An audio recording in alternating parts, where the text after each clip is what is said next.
Hey everyone, Adam Lupus here from the Up and Adam Show, bringing you back the old school vibes of late night television.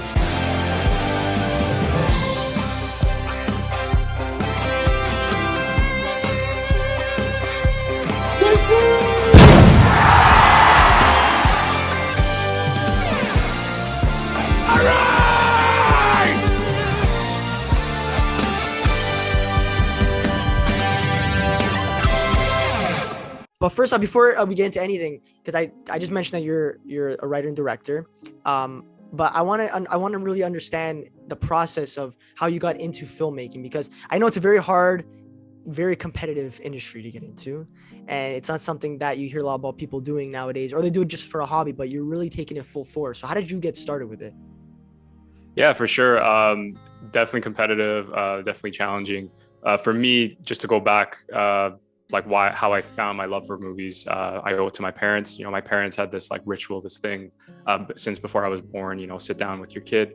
I should say they would just watch movies Saturday nights, just spend time together. And then when I came along, they wanted to continue that tradition, that ritual, whatever, and they included me. And growing up with movies, watching them, it just took me to another place, right? It just captured my imagination.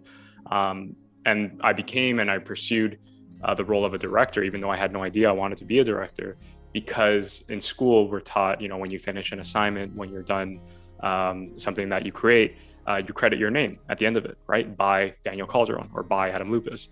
And whenever I finish a movie with my parents, as I got older and I was old enough to learn about it, I would see directed by Martin Scorsese, right? Directed by Quentin Tarantino. And I always wanted to have my name be at the end of a movie. I thought those were the people that essentially created it.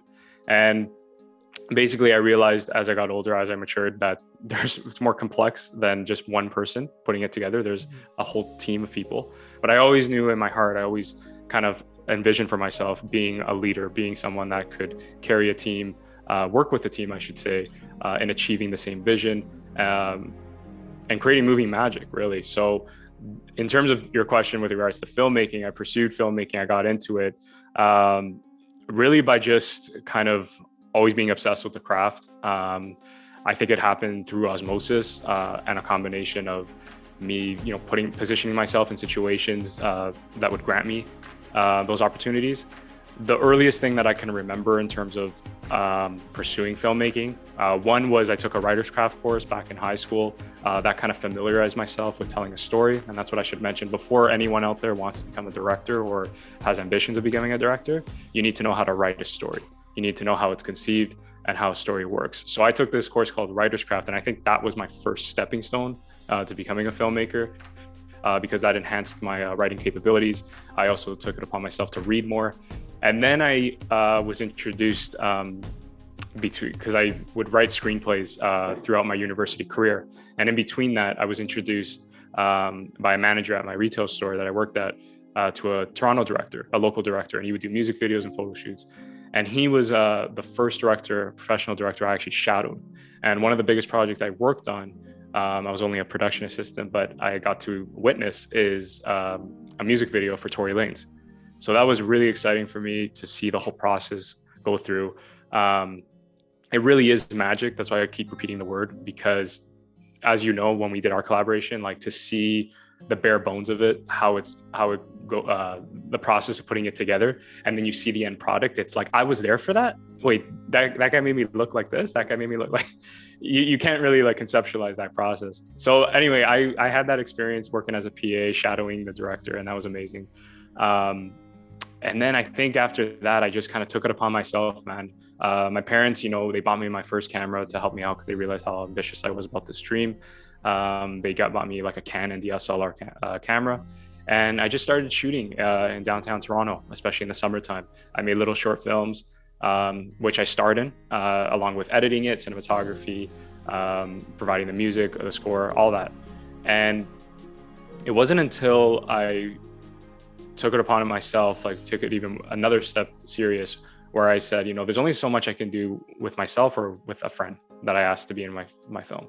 I said, my ambition is to become like a Tarantino, right? He's my hero. And the only way to do that is to surround yourself or associate yourself with a team that's like you or better than you. So how can I do that? And the first step for me was to go for courses. Now, I never was an advocate for film school because I said to myself, A, I never went, so maybe I'm biased. But B, I always believed that there was a criteria, right? There was always something that you had to appease when you're making these films, whether it was the professor or the university, you know, it was all between the guidelines. You couldn't color outside the lines, as they say. Nevertheless, there's nothing wrong with enhancing your knowledge. So I went to Rain Dance Toronto, represent, great school, did like 2 years of night courses from writing, directing, editing. I even tried it for cinematography, but COVID got in the way. Yeah. However, that's where I created a lot of long-lasting friendships, great contacts and network. But that was also really when I honed my skills, and it gave me the confidence to pursue directing, because a lot of the mentors, a lot of the teachers there, I still remember when I took an acting course, he came up to me, the instructor, and said, you know, you got an eye, like you have this good sense. And I'm like, what do you mean by that? And he's like, you just know what's good. You know what I mean? Like, you know how to portray a scene. Cause I'm not an actor. I'm not a trained actor, but because I took those courses and I put myself in the room to kind of emulate a scene, I acted as if I was directing the performance. Exactly. If that makes sense. Mm-hmm. So when he told me that, again, that gave me that confidence, really helped me out, and really gave me the conviction to say, hey, you know, I got something, let me keep going. So I made my first short film through those classes.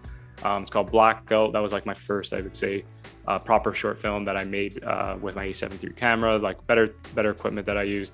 Had a little mini festival there, and yeah, everyone seemed to enjoy it. So that gave me the confidence to keep going. But then I had a little bit of a break. I had a little bit of a lull with COVID coming up and everything like that. I wasn't really being true to what I wanted to be as a filmmaker. I was making projects like here and there, but I wasn't consistent. And I was very unhappy. And the reason why I bring this up is because this led me to my next venture, and that was 94 Productions.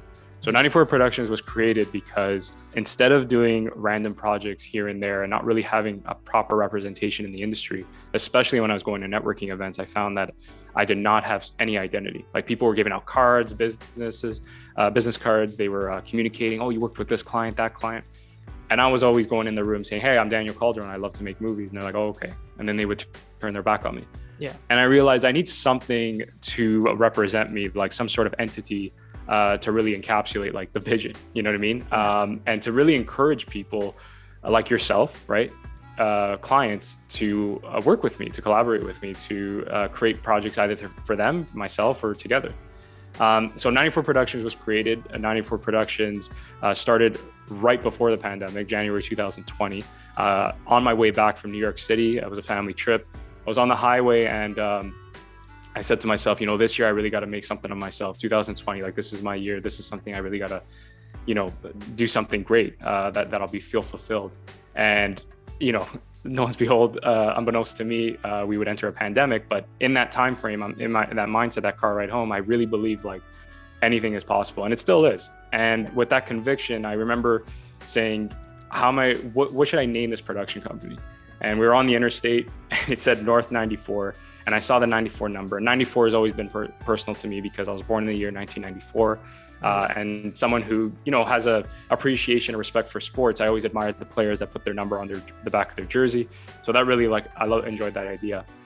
But then 94 was the year Quentin Tarantino, you know, made Pulp Fiction. That was the year that it was his breakthrough. That was the year that defined who he was. But anyway, yeah, created that company, established it. I said, it's perfect. This is 94. It means so much to me. I love the number. I created the logo that you see us. Adam, thank you again, representing 94 hoodie. I'll put the link down below where you guys can purchase this, by the way.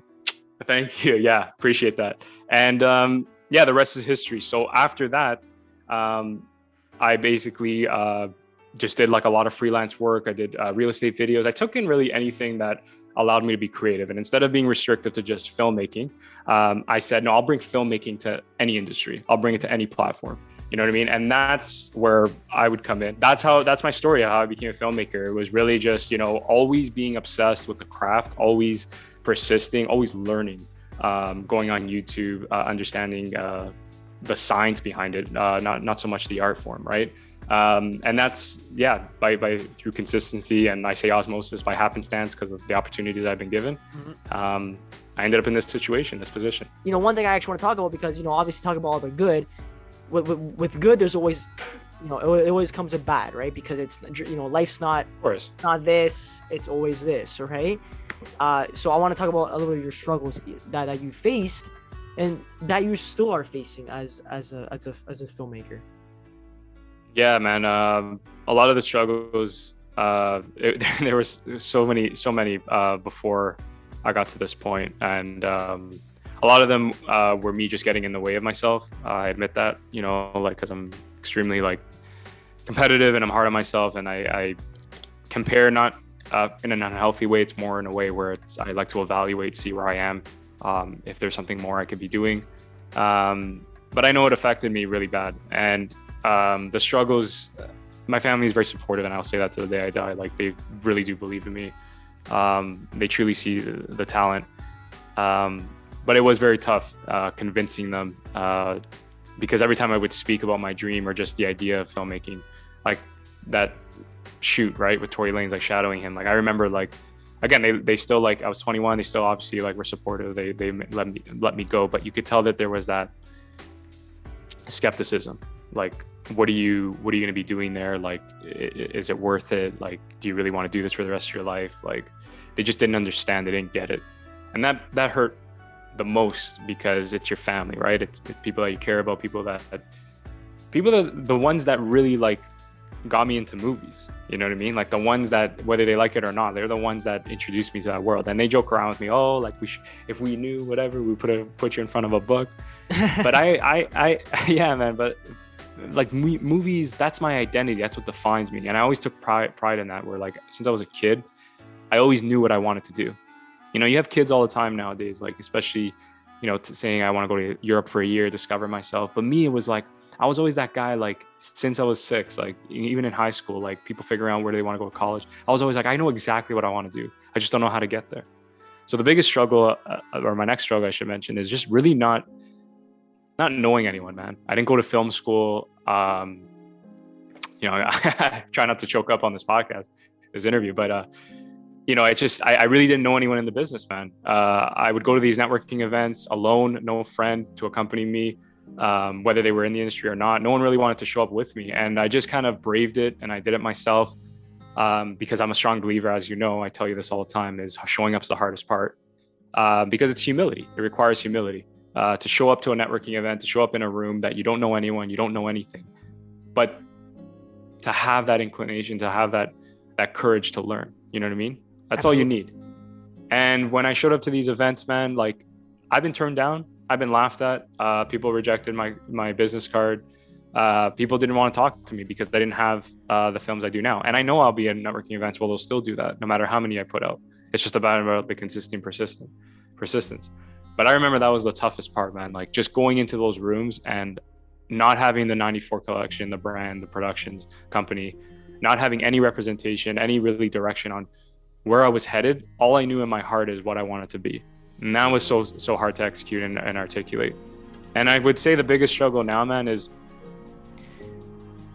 just the biggest struggle for me is kind of taking it to the next level, finding the next steps I need to ensure that I'm progressing. Yeah. But more importantly, not feeling like I'm burning out, not feeling like I'm out of the loop. Comparison, that's another thing. I struggle with a lot of these things only because we're conditioned that way, especially in an Italian household. You just gotta be at a certain age, you gotta do this, and at a certain age, you gotta do that. And I have goals for myself. By 30, I want to, be in a position to make my own feature film. And I have these milestones that I set for myself. But the biggest struggle for me is just getting in my head, and avoiding that, getting to a point of no return. Because with this video, I didn't share this with you, but when I was working on your video, man, not for your video itself, it had nothing to do with the video itself. It's just I was in such a bad place. I was going through kind of a lot, personally, professionally, and it was just so hard. And I remember looking at the video, and I was just questioning, where I would end up. You know what I mean? Will this dream ever manifest, and will I ever make it? We talk a lot of bravado, you and I. We always say yeah, you gotta have belief. You gotta not let anyone bother you, whatever. But the reality is anyone that's successful never really knew where they'd end up. You know, they always had a wish in their heart, a desire, but you don't really know until it happens. You know, nothing's guaranteed, and it's okay to have that humility, right? It's being truthful to yourself. But to overcome that struggle, man, I don't know if that's your next question, but I just want to mention this. Yeah, that's what I was gonna say. How'd you overcome that stuff? Yeah.